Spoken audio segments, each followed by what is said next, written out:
We're here in Guthrie, Oklahoma, at the infamous Stone Lion Inn, one of the most haunted places in the state. Once a funeral home now, a bed and breakfast, its walls are thick with tragedy and whispers of the occult. Locals talk of rituals and dark legends, adding a sinister layer to the hauntings. Tonight, I'm not just observing, I'm locking myself in, determined to confront whatever lingers here. My goal: make contact, document the unexplained, and uncover the truth behind the inn's chilling reputation. We're going deep inside the Stone Lion Inn, and we're not leaving until we have answers. This is a lockdown you won't forget. The moment you step inside this grand old Victorian, the air changes. It's as if you've crossed an invisible threshold, leaving the present behind and entering a realm where time itself behaves differently. The temperature seems to drop several degrees, and a palpable sense of unease settles over you. You can feel the weight of history pressing down, the echoes of lives lived and lost within these very walls. Cold, heavy, sorrowful. A profound sadness permeates every corner of this house, clinging to the walls like the dampness of a forgotten cellar. It's a sorrow that seems to seep into your very bones, a chilling reminder of the tragedies that have unfolded here. The silence is broken only by the creaks and groans of the aging structure, each sound a mournful sigh from the past. At the heart of this sadness is Augusta, a young girl, frozen in time, her spirit forever bound to this place. Her story is etched into the very fabric of the house, a tale of innocence lost and a life cut short. Her presence is a constant reminder of the fragility of life and the enduring power of grief. Augusta was the original owner's daughter, who died tragically here at a young age. The circumstances surrounding her death remain shrouded in mystery, fueling speculation and adding to the house's haunted reputation. Some say it was an accident, others whisper of foul play, but whatever the truth, her spirit remains trapped within these walls, unable to find peace. Guests report hearing her laughter, a fleeting sound that echoes through the empty halls, a bittersweet reminder of the joy that once filled this house. It's a sound that can send shivers down your spine, a ghostly echo of a child's innocent mirth. Footsteps. The distinct sound of small feet padding across the wooden floors, often heard in the dead of night when everyone else is asleep. They seem to wander aimlessly, as if Augusta is still searching for something she lost in this house. And even feeling their toes tickled at night. A playful, yet unsettling sensation that many visitors have experienced while lying in bed. It's as if Augusta is trying to connect with the living, seeking companionship in her eternal solitude.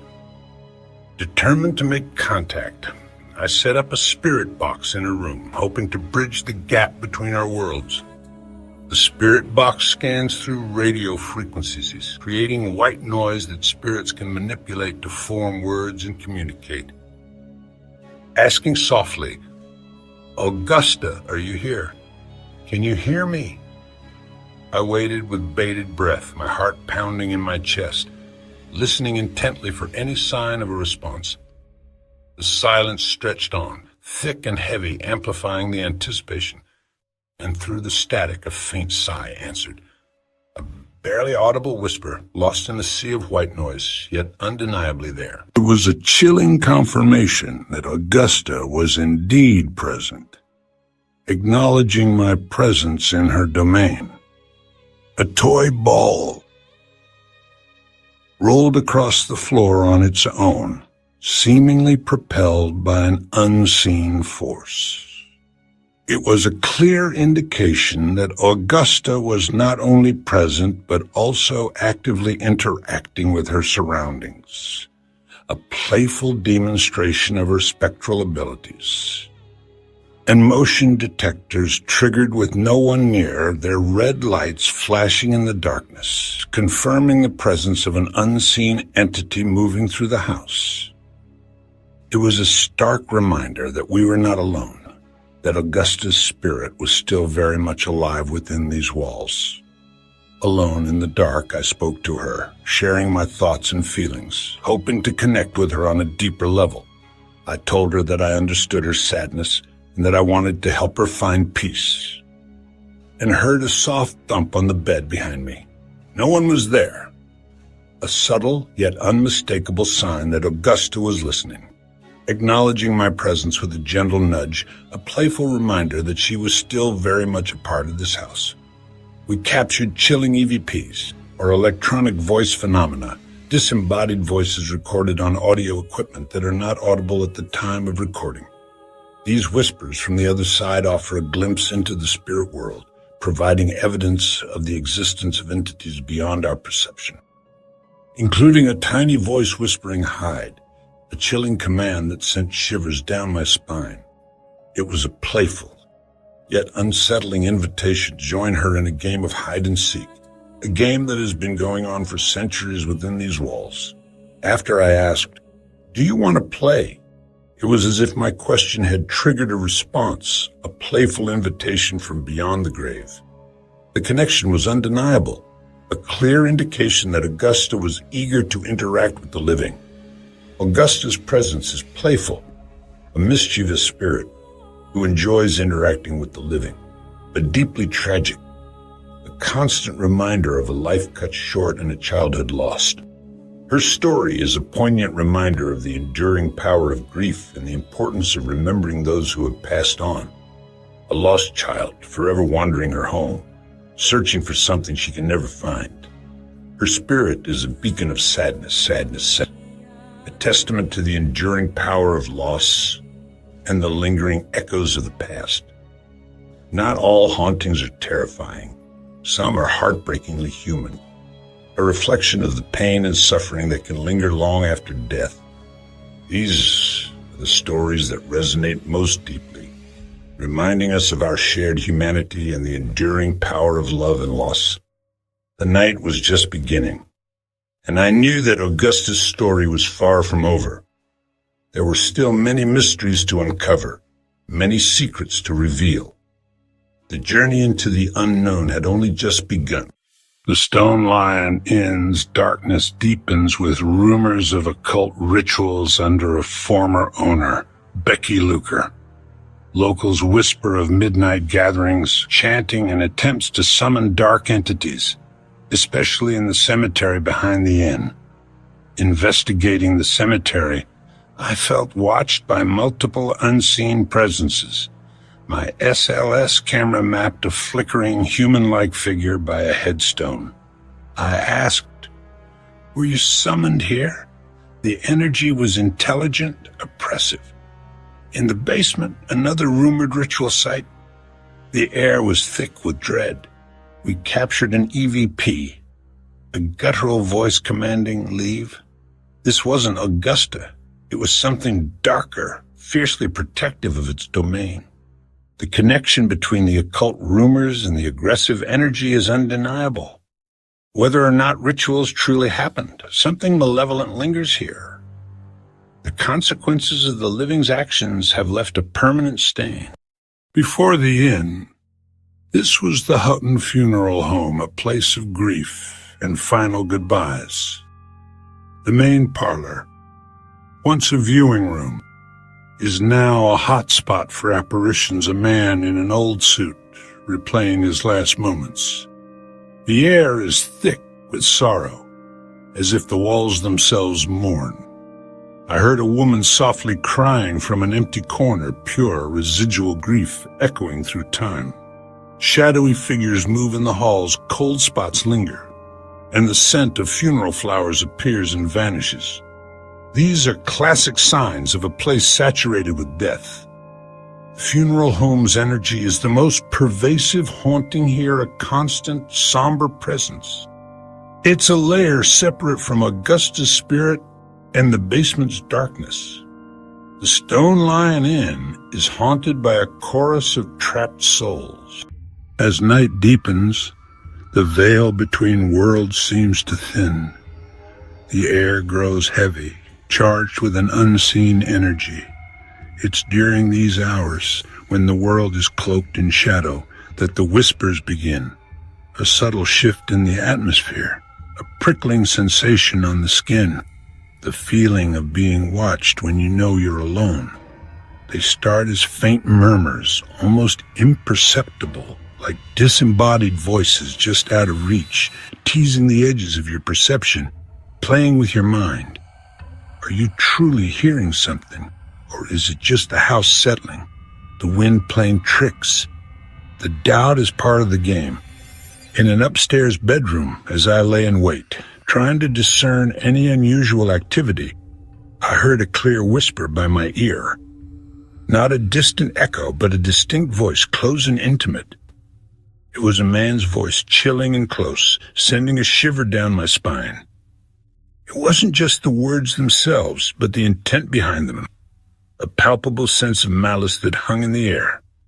Determined to capture any evidence of these unsettling sounds, I set up a parabolic mic maker, focusing its sensitive ear on the areas where the whispers seemed most prevalent. I asked, projecting my voice into the darkness, "Who's here? Is there anyone who wishes to communicate?" The response was not auditory, but physical. The pressure in the room was immense, a crushing weight that made it difficult to breathe. It felt as though the very air was thickening, solidifying around me, a tangible manifestation of the unseen presence. Trying to rest, to gather my strength for the long night ahead, I witnessed the closet door slowly creak open on its own.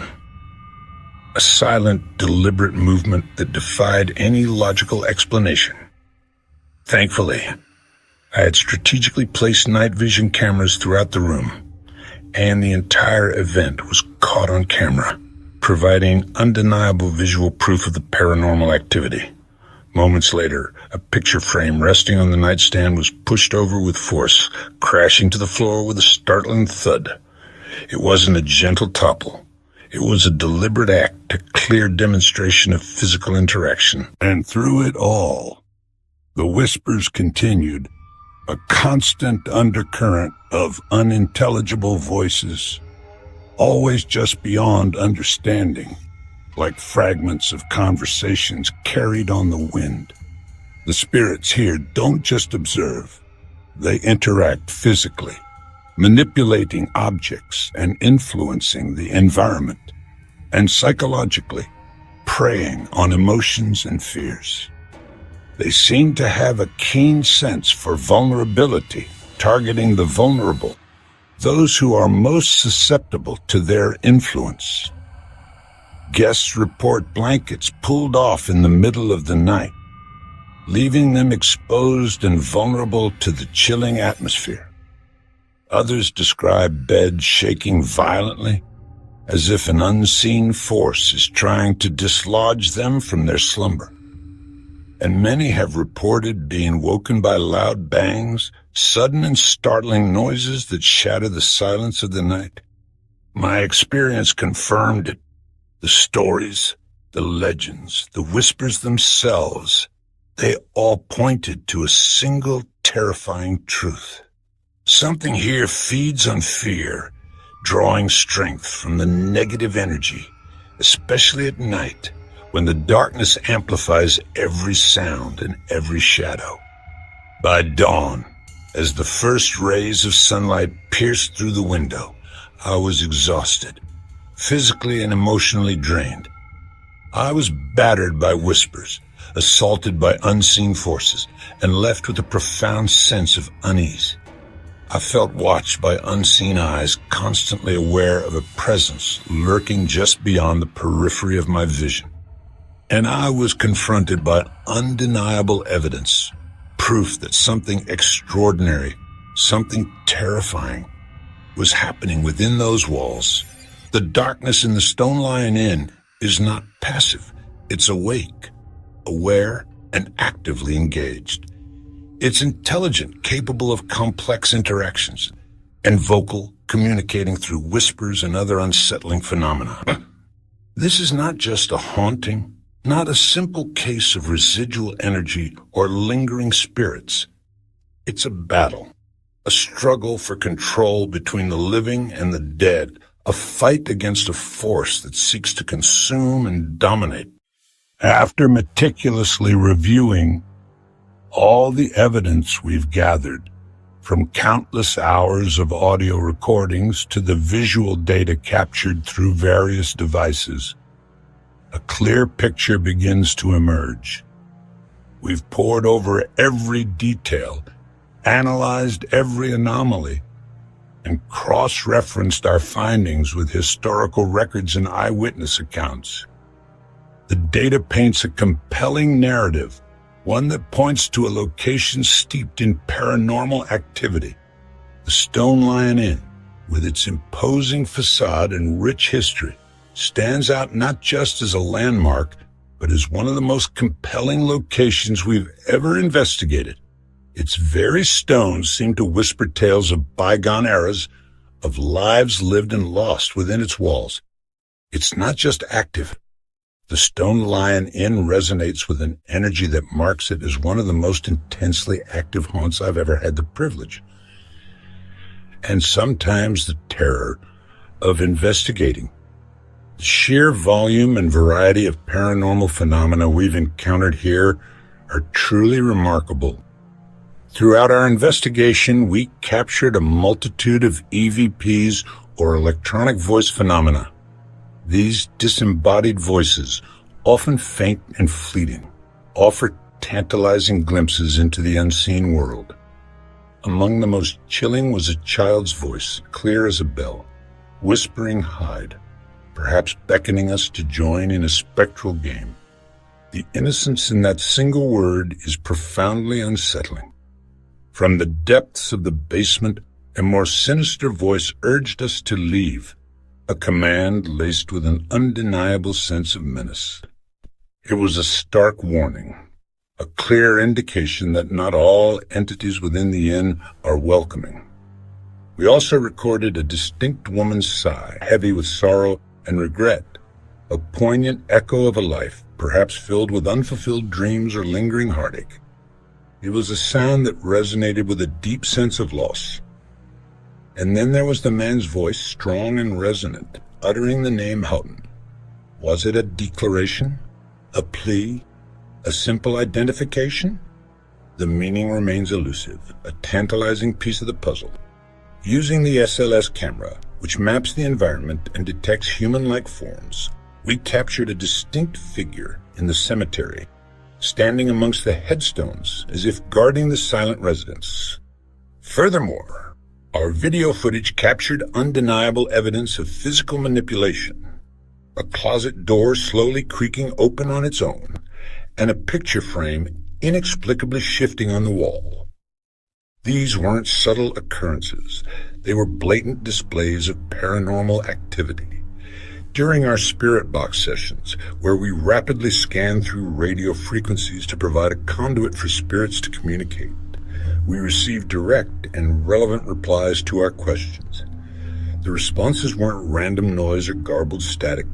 They were clear, concise, and intelligent, demonstrating a conscious effort to communicate with us. It's important to note that we're not alone in these findings. Other paranormal investigators, both amateur and professional, have documented similar phenomena within the Stone Lion Inn. Their independent corroboration of our evidence only strengthens the inn's long-standing reputation as a hub of paranormal activity. The historical records and guest registries further support these claims, hinting at a history filled with unexplained events. The haunting at the Stone Lion Inn isn't a simple, isolated event. It's a complex, layered phenomenon, with multiple entities and energies interacting within the same space. There's Augusta's tragic playfulness, a lingering echo of a young girl's life cut short, her spirit forever bound to the inn where she once lived and laughed. The sorrow emanating from the building's past as a funeral home adds another layer to the haunting. A palpable sense of grief and mourning that permeates the very walls.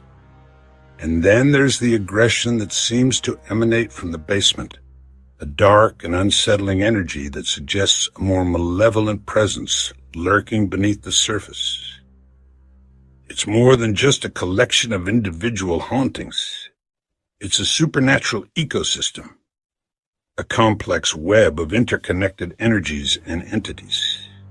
These spirits coexist, each with their own story, their own motivations, their own reasons for remaining tethered to this particular place.